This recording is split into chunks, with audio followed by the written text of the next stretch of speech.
Some creatures are best caught in the dead of night.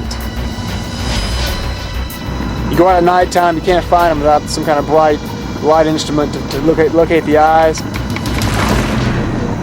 Try to slip the noose over the head, pull it tight, and hope for the best. One of the rarer crocodiles left on Earth. Old as the dinosaurs, these ancient reptiles are threatened by the modern world. People pollute their waters and worse, gobble up their habitat. We are taking their home, so whenever the village getting bigger like this and growing and extending up, there's no space for the wildlife. Protecting these predators means learning their secrets. But first, you have to coax a natural-born killer into a very small boat.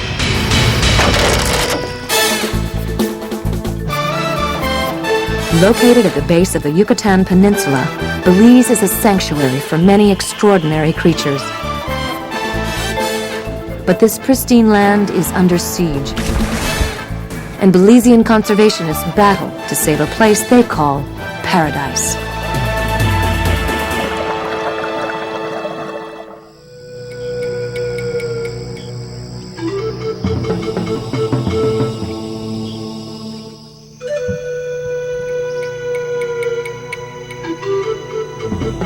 The crocodile has been taken as a very serious symbol in the Mayan tradition and culture.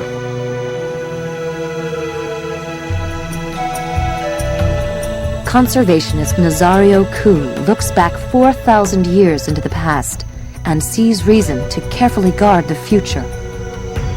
The natural heritage of his Central American nation, Belize. More than anything else, the crocodile is so important in our culture. We believe that the world sits on top of a crocodile's back, and whenever the crocodile moves, shakes, scratches itself, we have telluric movements, we have earthquakes and tremors.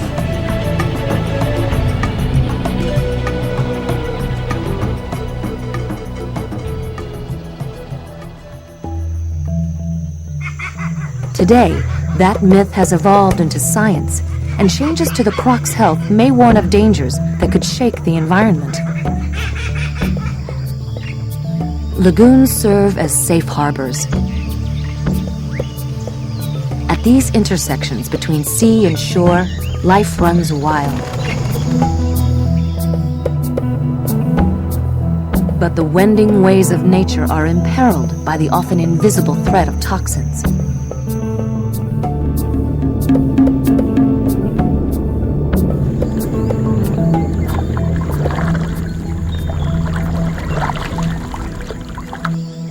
A team of conservationists paddles through this wilderness of wetlands, searching for an answer. Can these mythic lagoons survive side by side with modern civilization? The best answers may come from the crocs, for as the crocs go, so go the lagoons. But prying information out of these jaws can be risky business.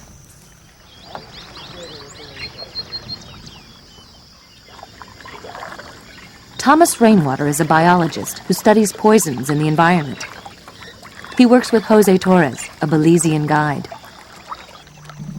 Crocodiles and alligators are fantastic indicator species of contamination in certain areas for a couple of reasons. One is they have a very long lifespan. They live to be 40 to 60 years old, sometimes older, which puts them in line to be exposed to contaminants over a long period of time. Secondly, they have a very broad diet. They eat almost anything they can get their jaws to.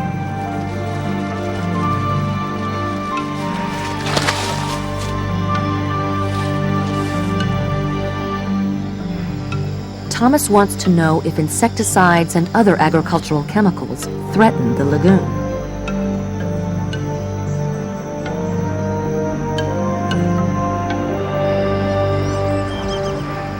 Thomas and Jose start by studying crocodile eggs, because harmful chemicals in the shell or yolk could be early indicators of trouble for future generations. A more or less crocodile is a mound nester. With this species of crocodile, no one's really documented whether the females actually guard the nest, but we have had incidents where the females chase us off the nest.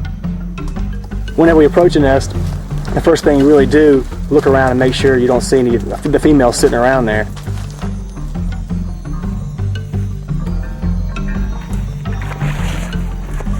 This female offers evidence that morlets do protect their nests.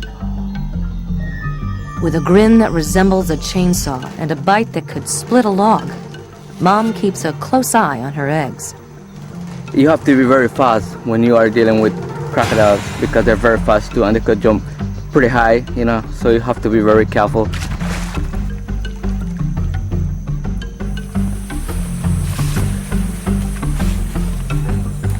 The females protect the nest that if any like predators like raccoon come by to try to eat the nest, the female crocodile stay close by to the nest. Finding the nests requires close observation. The crocs carefully hide their treasure. Some places are tough. Here at the New River Lagoon, it's like looking for a needle in a haystack. You know, when you find a nest, it's all worth it. It's like a rush. Awesome. Good egg. Generally, we find about 25 eggs per nest. That's the average. Sometimes we find around 40 or a little more. Sometimes around 12 to 16. See, that's got a band on it. That means it's fertile. The embryo attached to the eggshell, and it's at this point at least in good shape. Get the GPS. Thomas trains Jose, who will eventually take over the work.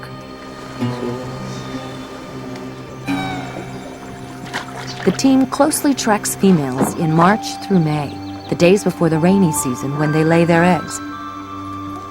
But nests remain vulnerable to those with keen noses and empty bellies. Coon's got it. The rest of the nest is totally destroyed. It's just eggshells All over the place. Yeah, all over the place out here, and it's still relatively fresh because there's still some albumin in the eggs. See if there's any more eggs left in there. Over the last couple of nights, a raccoon or some other predator came through here and found the nest and opened it up and ate every egg but one. We've got one egg left, still viable. We'll take it back and try to hatch it out. Looters have always been a danger to this leathery predator.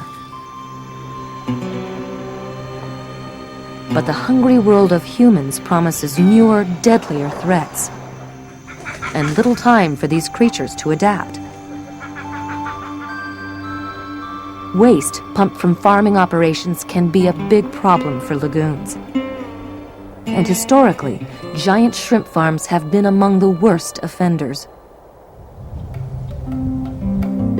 A lagoon is a living thing. The water is its lifeblood. Creatures large and small play a role in this intricate system. Every part depends on the other, and they ensure a delicate balance. The Karana anxiously guards her brood, but silver dollar-sized fish called bilim feed off her little ones. This is how lagoons maintain equilibrium. The business of balance is fragile, which is why these feisty bay snook fret over territory. They have reason to be defensive. The lagoons of Belize are being invaded by tilapia, a hardy fugitive from fish farms that adapt to almost any condition and then drive out other fish. But all of the fish must be careful to avoid the working end of a local fisherman's hook. Like many others in Belize, fisherman Pablo Usher has his place on the lagoon's food chain. My livelihood is fishing. It's a real hard life. It's not so nice. This lagoon is Pablo's office. The hard part of the fishing, we has to come out here in the morning and spend about 6-7 hours because we fishing mostly with hooks, and that's not so easy. It's really tough. In Pablo's hard-scrabble world, he can't let the big ones get away.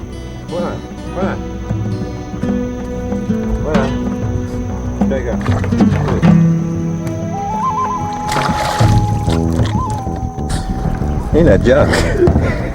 Big fish. And the whole family eat that fish, feast on that for the day.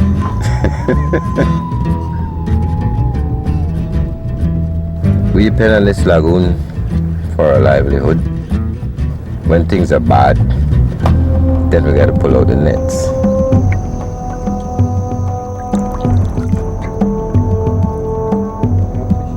We don't normally use nets because it put a pressure on the fishing.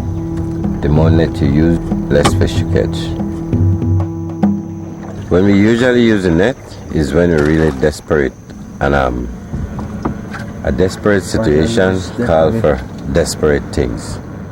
And that's bad news for the lagoons of Belize.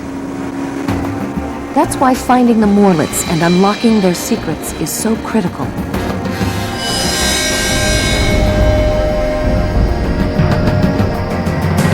Thomas likes to say, terror has red eyes. Go out at nighttime, you can't find them without some kind of bright light instrument to locate the eyes. Nocturnal animals, crocodiles being one, have a layer of cells behind their eyes that allow them to see at night. But for our benefit, they also reflect light. So what we do is we shine the light across the top of the water, and we see a dull red glow. That's a crocodile. And we move in on them and try to slip the noose over the head, pull it tight, and hope for the best. Light on it all the time. Light on it all the time. The plan is to capture the morlet, to tag it, and to collect blood samples for study. But collaring crocs requires a delicate touch and nerves of steel. Okay, let's go this way, Jose. You have to go up this way. Just be real slow. I'll pull us in.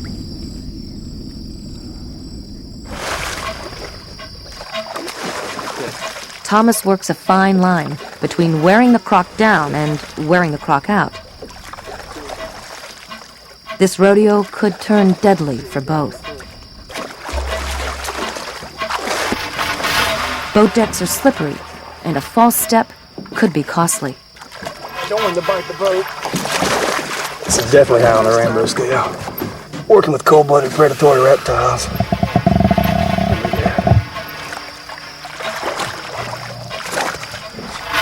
A crocodile's bite is as wicked as a lion's, the king of beasts. They say that humans have a biting pressure of around 150 pounds per square inch. The crocodiles have roughly 3,000 pounds per square inch, which gives you an idea of the power they have.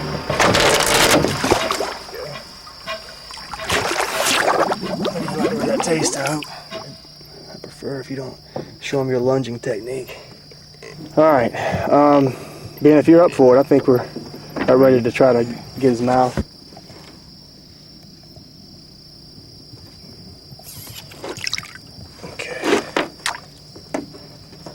There's no room for mistakes now. This is a big, strong reptile. Let's hope these things work like they're supposed to.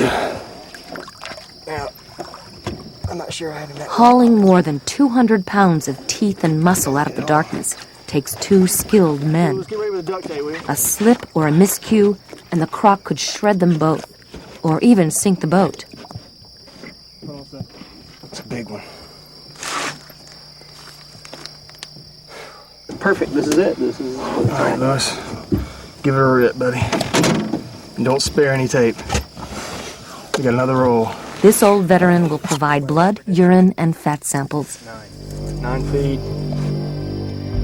Roughly 8.5 feet. Measuring a croc's length is easy. Gauging its weight is not. What we usually do is just pick them up with our own strength. I don't think all three of us could do that with this guy, so we'll have to forego the mass on this one, unfortunately. I got 3 yes. It's on. Thomas uses satellites in high Earth orbit to record their remote location. Closer to town, a team of croc rescuers learn the hard way that an 8-foot-long reptile is a lot of luggage. And this one has travel plans of his own.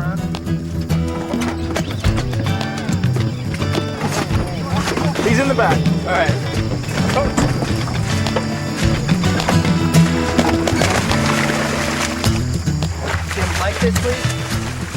Saving endangered creatures can sometimes mean courting danger.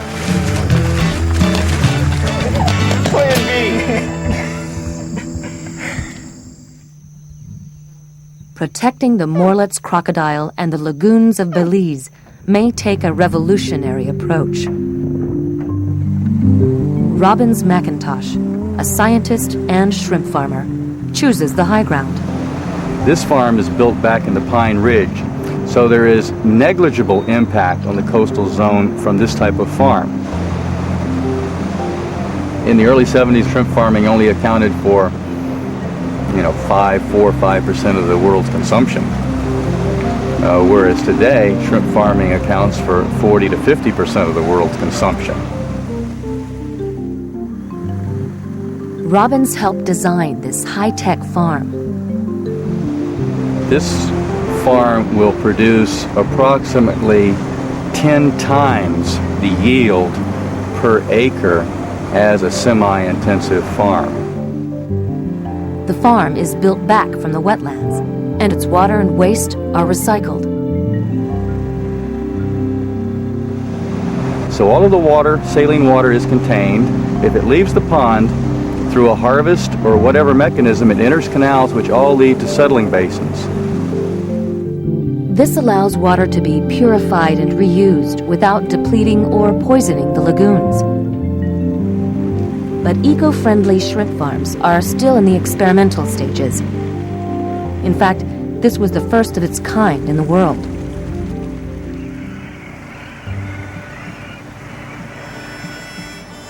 Once, more than a dozen shrimp boats fished off Belize.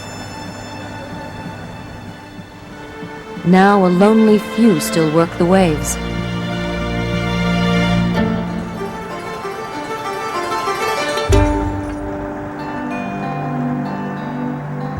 The overfished sea yields fewer and fewer shrimp.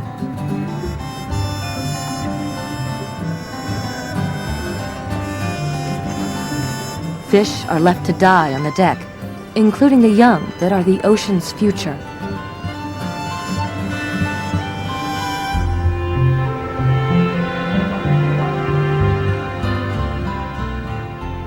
Shrimp farming is becoming a bigger and bigger moneymaker in Belize. That means more lagoons could be threatened, possibly upsetting the delicate balance of the Morlet's world. That adds new urgency to Thomas Rainwater's task, taking careful measure of the chemicals that could turn the tide of history against this fragile ecosystem. This crocodile is going to the laboratory to get samples collected from it, and collect blood samples, do all the measurements, and mark the animal there.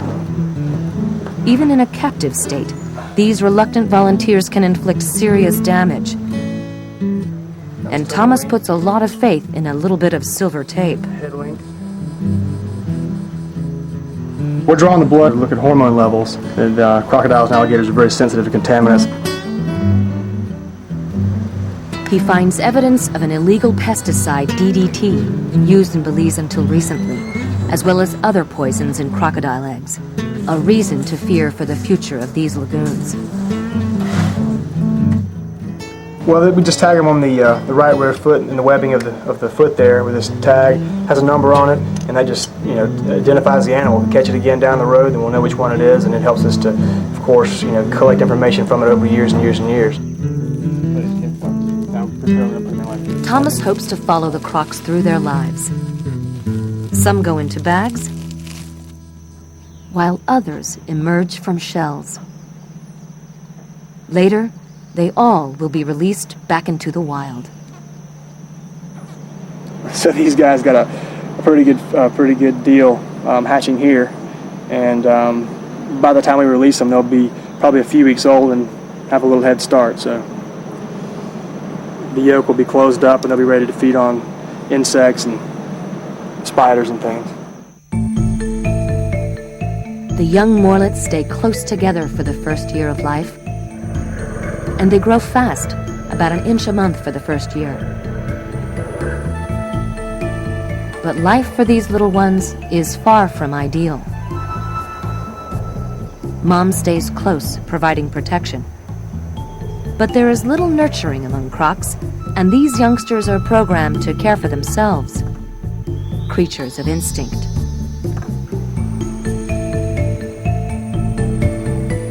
They use their bodies like fishing nets, a behavior not seen before in newborns.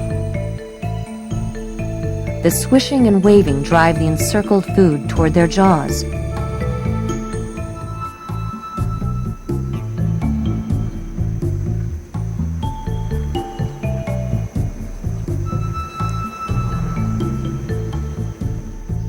Well, the first 2 years to 3 years of a crocodile's life is extremely dangerous for them. In fact, most don't make it. So you have everything from snakes to raccoons to fish to wading birds, and so very, very few make it.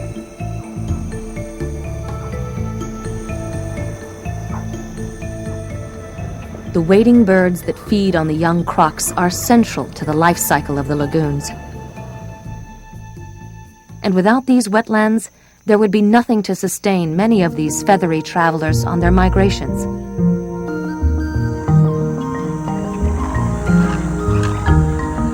If you notice how many jabiru storks we have right out here, it's because we have a vast amount of fish. Crooked Tree Wildlife Sanctuary is the home for the jabiru stork. This is where we have 8 nests, and right now the last census we took last year was 208 jabiru, included 4 in nest. And this fabulous variety has drawn another important migrant to Belize, tourists and a booming travel industry. Let's go look for another big flock of birds. Once a hunter and now a hotel owner, Sam Tillett's life has been changed by the birds of Belize. All I know about birds is shoot them and eat them, and that's all I want to know about them. And I find myself starting to enjoy the beauty of the birds. You know, until I just fall right into the trap, because bird, I always said, once you start looking at them, you get hooked on them. So a bird is a part of me now. It's not only a job, it's something that I just go crazy for. If you notice, the jabiru let the woodstock look like a little egret because they are so big. The jabiru stands 52 inches with a wingspan of up to 10 feet. You know, it's the biggest flying bird in the Western Hemisphere. It's 10-foot wingspan.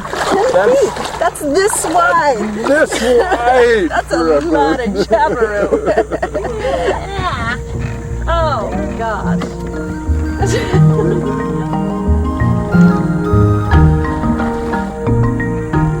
If you're a bird watcher, you don't get a husband or a wife, don't even think about start watching birds.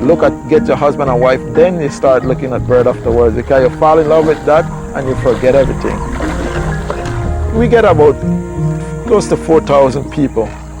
In Crooked Tree here, I really think the tourism is helping. And lagoons are the key to tourism, for they sustain some of the most beautiful and exotic creatures on Earth.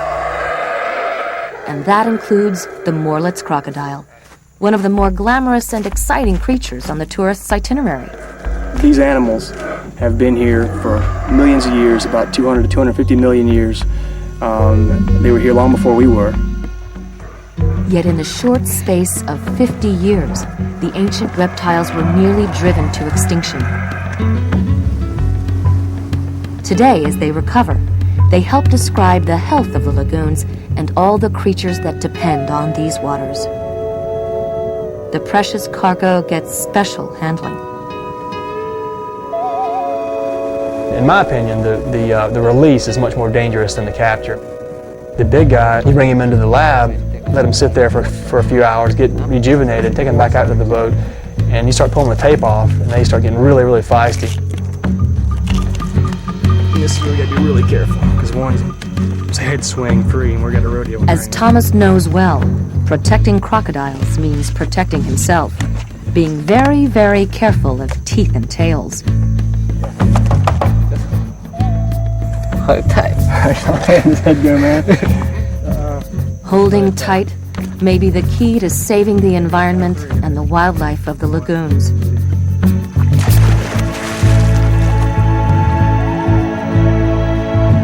For thousands of years, the crocodile has shaped the lives of the people of Belize.